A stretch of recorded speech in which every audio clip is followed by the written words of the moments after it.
Welcome to our History Now podcast. Glad to be here. Today, we're turning our attention to a really challenging chapter in American history. We're looking closely at the period right after the Civil War. That's right. Specifically, we'll be examining laws that emerged in the South, known as the Black Codes, and also the Pig Laws. Okay, so let's get into it. Picture this. It's 1865. The Civil War is over. Slavery is finally abolished with the 13th Amendment. What did that moment feel like in the South? Well, particularly for conservative white politicians and the former slave owners. Yeah, them specifically. It was a moment of profound disruption. I mean, their entire economic and social structure built on enslaved labor was just gone. Right. The sources really highlight this immense anxiety among the white elites. Their biggest fear was losing control. Control over the black population. Yes, and specifically, losing access to their labor. That labor was absolutely essential for the plantation economy to function. They honestly couldn't imagine a future without a subservient black workforce. So their number one concern was, how do we essentially bring back that control? How do we make sure the plantations still have workers? Precisely. Without slavery as a legal system, they immediately started looking for, well, legislative ways to replicate its effects. And that's the core purpose behind these black codes. That's it, exactly. These weren't just minor regulations, were they? The sources describe them as very deliberate measures. Oh, absolutely deliberate. Passed by southern states, communities too, starting right in 1865.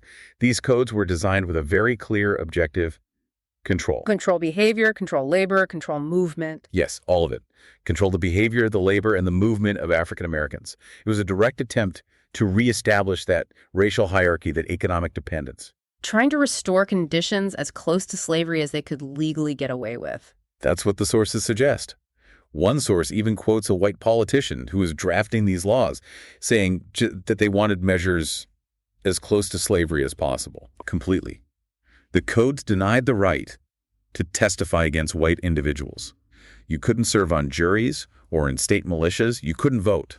And crucially, you mentioned something about jobs. Right. You couldn't start a new job without getting permission, like a sign-off, from your previous employer. That immediately sounds like a way to tie people down. It absolutely was designed for that. The labor restrictions were particularly harsh.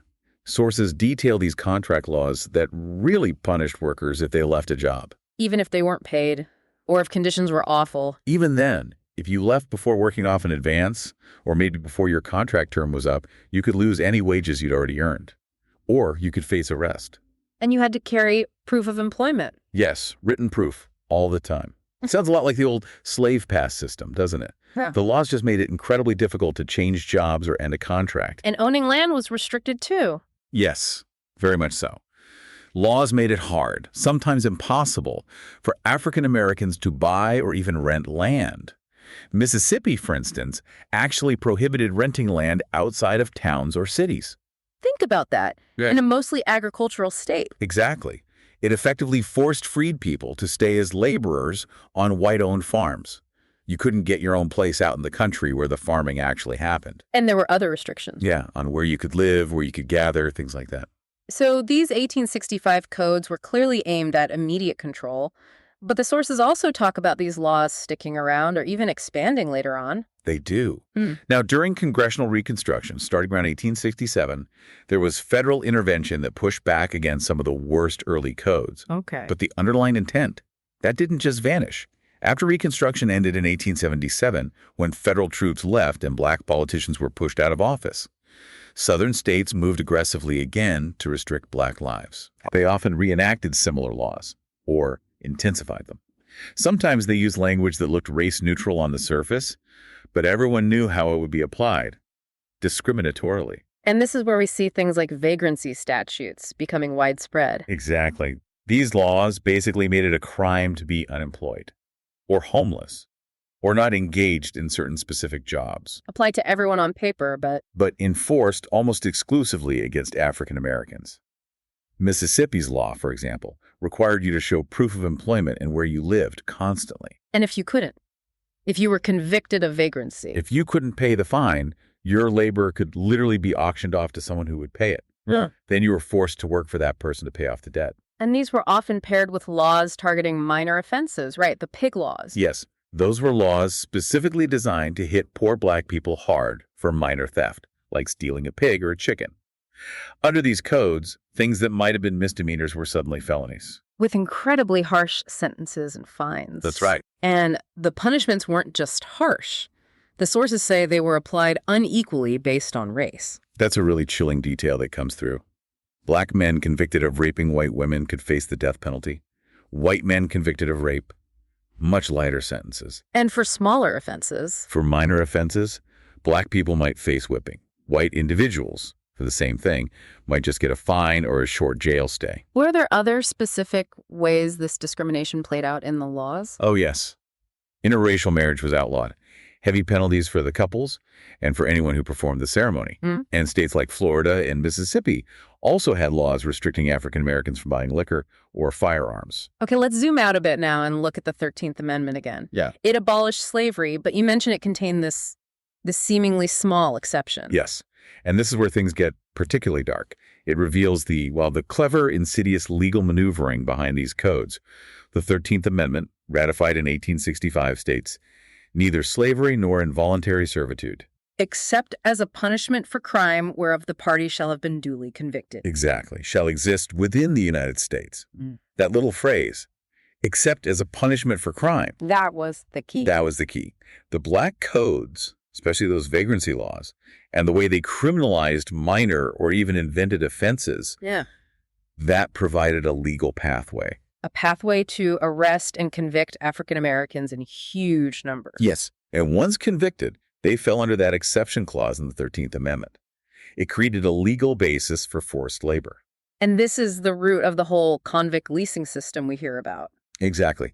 Individuals convicted under these racially targeted laws, overwhelmingly, black men were then leased out by the state, rented out, essentially. To private employers. Yes, to plantations, mines, railroad companies, timber camps. These individuals were forced to work, unpaid or drastically underpaid, often under conditions just as brutal, sometimes even more brutal than slavery itself. Slavery by another name. That's what some sources call it.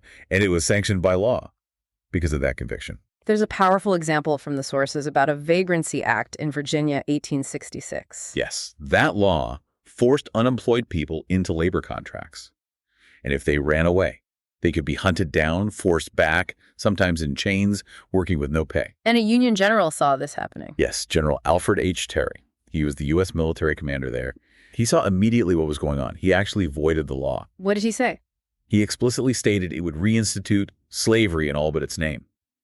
He even noted that white employers were deliberately offering wages way below market value. Why? Because they knew the vagrancy law would force black workers to either accept those low wages or face arrest, conviction, and then forced labor anyway. And the states and businesses weren't just getting labor out of this, they were actively profiting. Oh, absolutely. The state got revenue from leasing out the convicts, and businesses got free or incredibly cheap labor. It gave them a massive economic advantage built entirely on this system of criminalization and forced work. So how did people respond at the time? How did African Americans react to these codes? Well, there was significant resistance. Many African Americans didn't just passively accept these laws. No way. What did they do? They pushed back. They refused unfair labor terms. They tried to negotiate contracts on their own terms. Some left the South entirely, looking for opportunities elsewhere. And they engaged in political action. Like voting? Yes, and supporting politicians who opposed these measures. Black politicians from that era, like Josiah Walls, specifically pointed out how these discriminatory laws were driving black voters away from the Democratic Party and towards the Republican Party. And what about in the North? What was the reaction there? Strong opposition, particularly among the radical Republicans in Congress. They were outraged. Why specifically? They saw these codes as basically spitting on the results of the Civil War. They increasingly believed the war was about establishing genuine freedom and free labor for everyone, not just ending chattel slavery. These codes undermined that completely. And the federal government took action. Yes, especially during that Reconstruction period. Military commanders like General Terry in Virginia or General Daniel E. Sickles in South Carolina used their authority to suspend or just void the codes outright. On what grounds? Recognizing them as violating basic rights or simply recreating slavery. And Congress passed laws too. Absolutely. Key responses included the Civil Rights Act of 1866.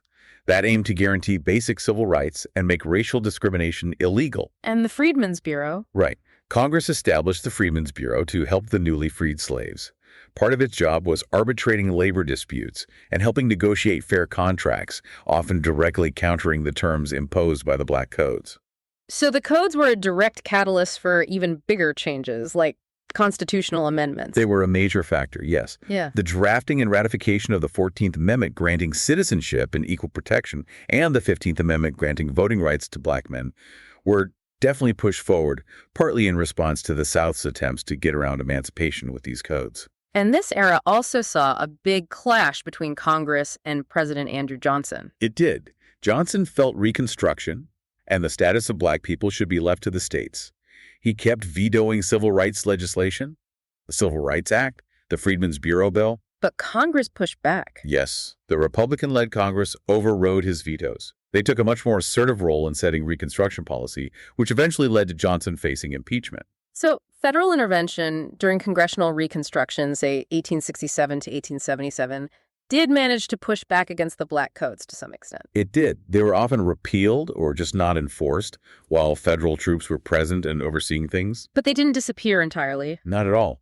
Their spirit and many of their specific rules resurfaced and evolved, especially after 1877 when federal troops withdrew. And that marks the rise of the whole Jim Crow system. Exactly. The pervasive system of Jim Crow laws, segregation, and also peonage debt servitude in the late 19th and early 20th centuries.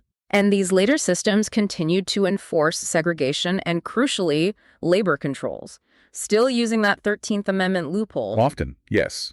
Still leveraging criminal convictions, often for minor or vaguely defined offenses, to justify forced labor. And the convict leasing system itself continued for a long time. For decades, with horrific human costs. Sources note that in Texas alone, over 3,500 prisoners died under the system between 1866 and 1912. Wow. It was so bad that Texas finally outlawed it that year, 1912. But even then, states continued to profit from other forms of unpaid or low-paid prison labor, things like chain gangs, prison farms. It's a historical thread that unfortunately doesn't just stop in the early 20th century. That's absolutely right. Many scholars, activists, and people incarcerated today draw a direct line from that 13th Amendment exception clause, the legacy of the black codes, and convict leasing, straight to the modern prison system. How so? They point to the hugely disproportionate incarceration rates of black people in the U.S.